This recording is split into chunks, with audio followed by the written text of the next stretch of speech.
Hi there, it's Ken with Roguedeckbuilder.com here with an updated list of the Domri Pod. In fact, I'm just going to scrap the original list of the Domri Pod.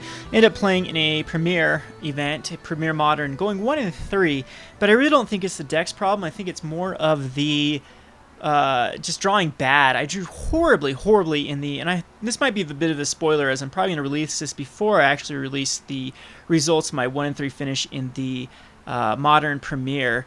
And I might actually just showcase another, I might just do another standard daily or something, or modern daily, and hopefully showcase the power of the deck. But I think in those decks, like, I lost 1 and 2 versus all of those matchups, and the second loss on every one of those matchups was due to, like I said, horrible matchups. So actually I've changed the mana base a little bit to compensate for that, and I think it will help. I got rid of the Copperline Gorges. Now I'm down to 2 of them. I might completely get rid of them, as they are pretty bad to draw them late, and a lot of the times it was the Copperline Gorges that lost me the game.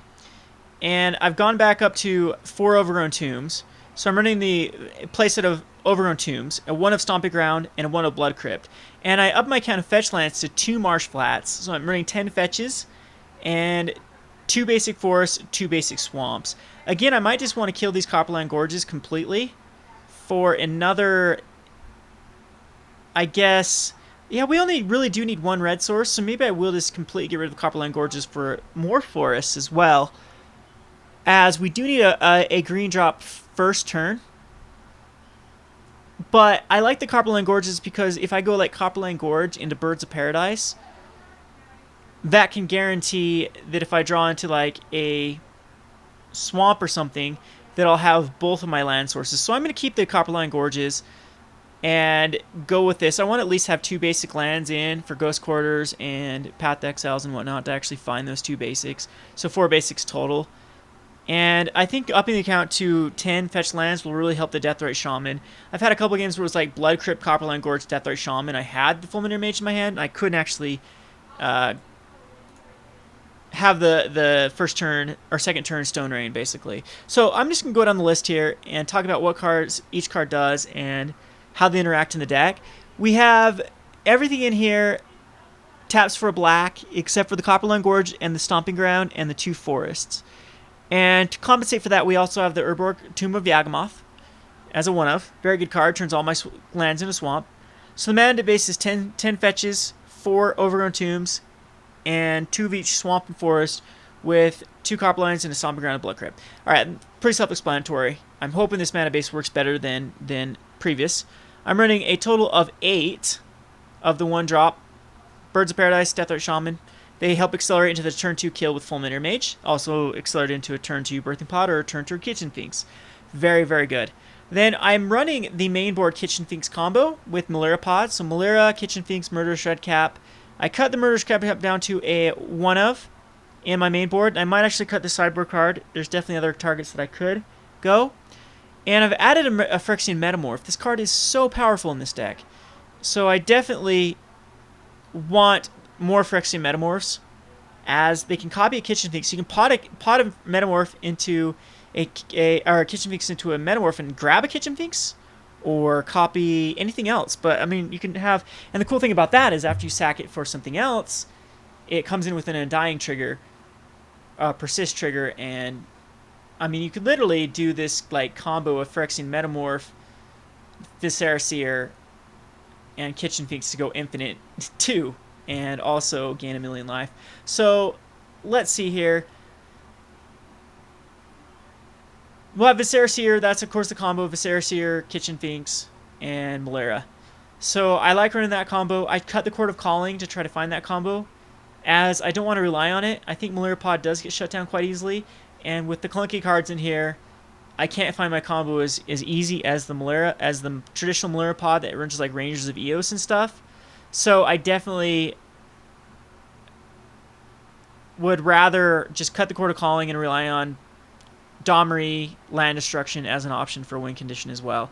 If that's the case, I could go like an Avalanche Rider main board, and I might end up doing that. Right now I have main board that I just have the Murderous Redcap and the Metamorphs as my combo piece.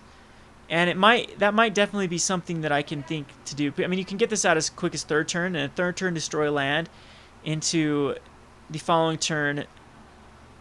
Yeah, I don't know. It's something I gotta mess around with, because it seems like my land destruction package a lot of times is stronger than my main board package.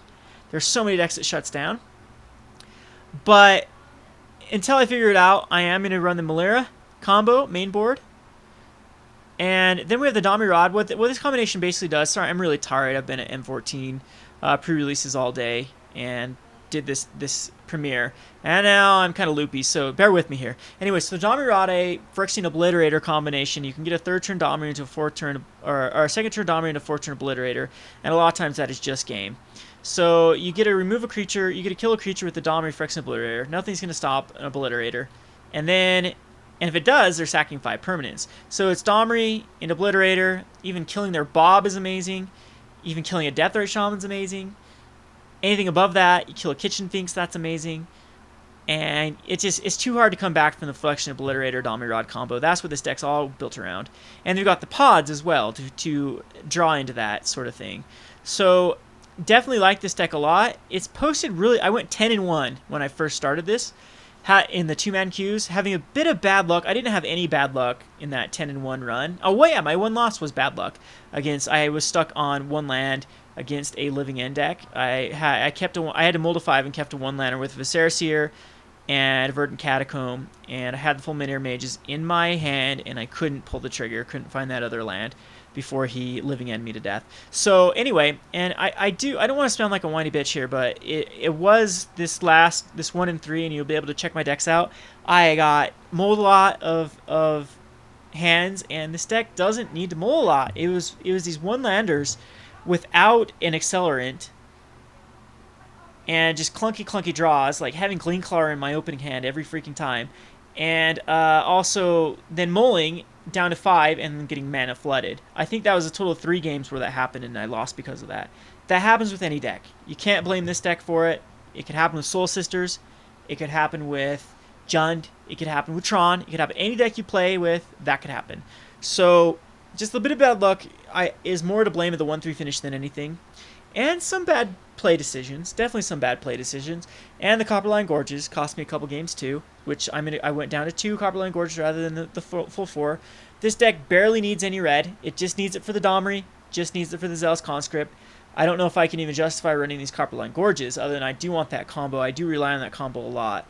And other than Domri's not that hard, but like I said, if I go first turn Copperline Gorge first turn Copperline Gorge Birds of Paradise into a swamp, I can tap the bird for a red and tap the Copperline Gorge for a green, and still I'm able to cast the Domri. And that doesn't happen all too often, but that has happened before. I mean, it's just basically 3 lands in my deck that the Copperline Gorge helps that not happen. And same thing, Blood Crypt could work there. I don't like shocking myself so many times. This deck shocks itself a lot, and against Burn, that's been a problem before by shocking myself so many times. But I do have some answers versus Burn. I got the Hunt Masters and the Kitchen Finks that a lot of times are a pain in the butt for Burn to deal with. I definitely have answers for Burn. Burn's not a hard matchup unless I do have to rely on shocking myself so much. Anyway, I got the Gleamclaw in as my 6-drop. I'm thinking about a Wormcoil Engine. I'm thinking about an Inferno Titan. I'm thinking about a Grave Titan. I'm thinking about a lot of cards here instead of Gleamcrawler. But I do think the Gleamcrawler is one of the stronger 6-drops that I can pot into, because it can automatically get whatever I potted back into it. So if I potted the Acidic Slime / Zealous Conscript / Shriekmaw, I'm getting it back. Zealous Conscript's underrated in Modern, amazing in Pod. I don't know why not include it. Shriekmaw is actually not doing a lot for me, but in theory it's a great card. I'm thinking about going at more Eternal Witnesses because, oh man, this card's amazing. So I could cut another Murderous Redcap, and that might be the way to go. I kind of like having 2 Murderous Redcaps, though, but I'm thinking that 2 Eternal Witnesses might be a bit more... Yeah, I'm thinking I might actually do that. I might go another Eternal Witness, because you need a 3-drop, and a lot of times I cut the Kitchen Finks, but I still want a 3-drop.